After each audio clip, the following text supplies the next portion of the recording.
Tuwing susunduin ni Linda ang kanyang anak ay lagi siyang may nakahandang decoration sa kanyang taxi. Pangarap kasi nito na makarating sa iba't ibang bansa. Maraming pasahero niya ang natutuwa at meron naman ding hindi. Ganun pa man, pinagpatuloy pa rin niya na i-entertain ang kanyang anak. Pagka-uwi nga nila ay agad niya itong niyayang manood sa Lock TV ng Jujutsu Kaisen Season 3 dahil alam niya na favorite ito ng kanyang anak. Napaka mapagmahal at responsabling ina si Linda sa kanyang anak. Nagawa niya ang lahat para mapasaya ang kanyang nag-iisang anak.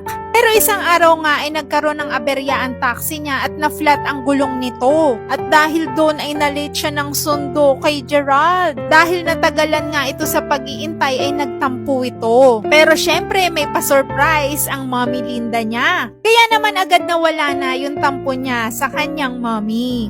18 years later ay hindi na nga siya taxi driver. Isang araw ay meron nga siyang narinig na ingay sa may gate. Agad niya itong tiningnan at nakita niya na nandoon pala si Gerald. Meron itong dalang passport at plane ticket. At sa wakas, matutupad na yung pangarap nila na makapunta sa ibang bansa.